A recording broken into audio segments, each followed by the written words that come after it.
Hello, Ryan here, aka Mac, and welcome. So, with 3.0's release just around the corner, we have been hearing more regarding the pricing of items which can be bought in-game using the Alpha United Earth credits. Today, I want to take a look at how 3.0 will handle UEC, how fast we can earn credits, and what it will be like to spend them, or even what to spend them on. So, Alpha UEC, or Alpha United Earth credits, is a temporary in-game currency which can be earned completing missions and spent in stores on items like weapons, armor, ammunition, repairs, so on and so forth. Now, the Alpha UEC does get wiped between significant patches, as it's primarily used as a tool for fleshing out the economy, so don't get too attached just yet. But for 3.0, we have heard that they've done a new pass on the price fixer tool. Now, this is the master sheet for the whole of Star Citizen's pricing structure.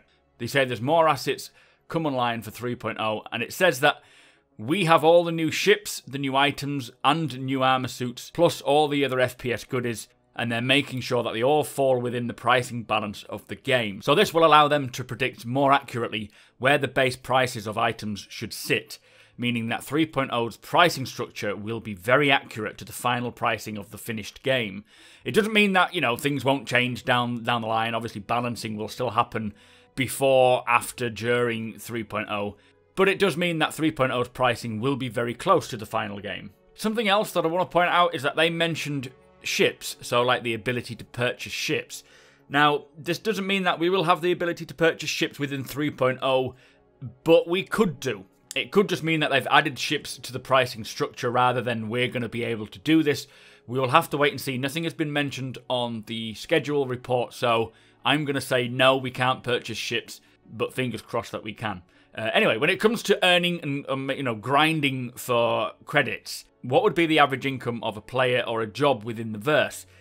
We have seen a couple of times on the new Mobiglass UI featured in ATV, which included the new Mission Manager app, which is an app that allows you to see, to track, to take current available missions.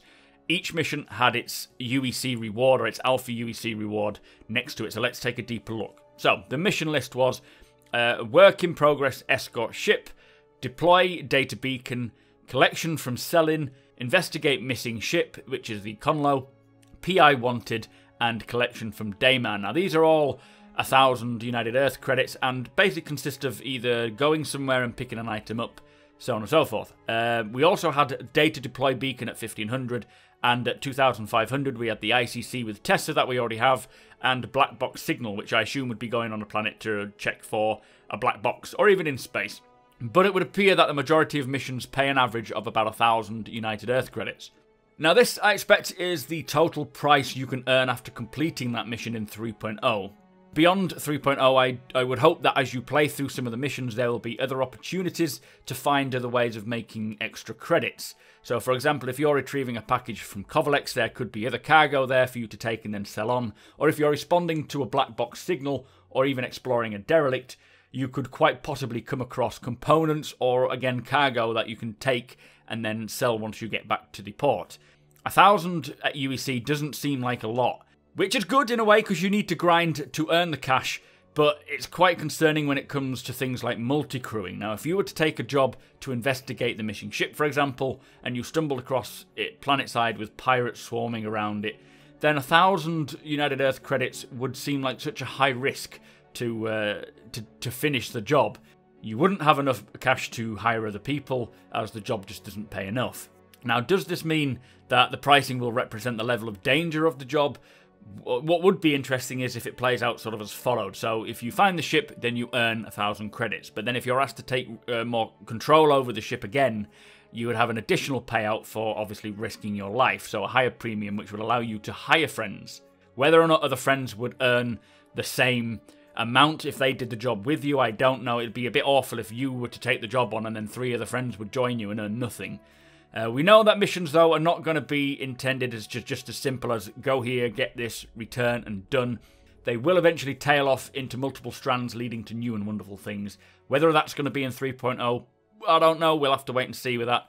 But something not mentioned on the jobs board was cargo hauling. Now, we know that cargo hauling is a new mechanic for 3.0, so I would guess that maybe the quantity of cargo, the value of it, and the travel distance of the job would play a factor into its pay grade.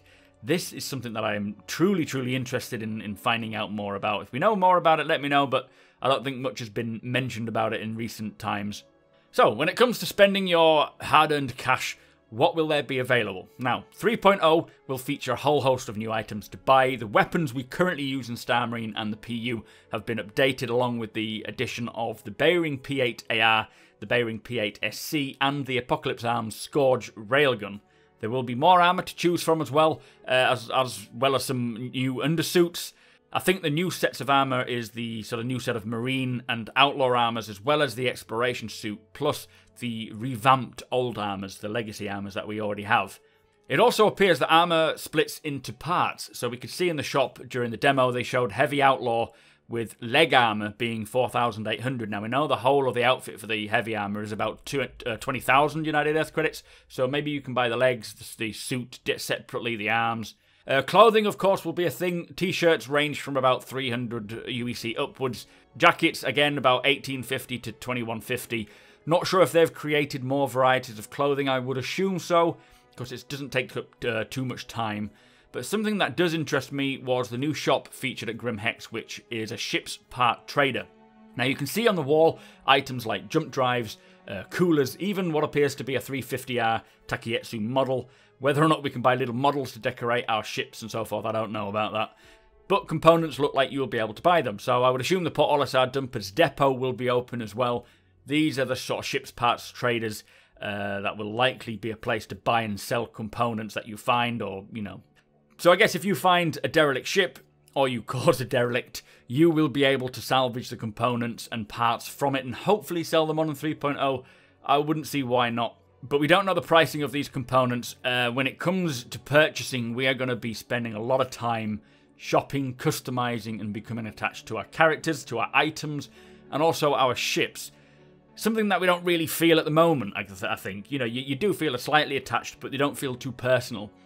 I am hoping for 3.0 you will be able to buy commodities and deliver them to areas in need, and once the economy is more mature, you could hold on to commodities if you predict a rise in their value.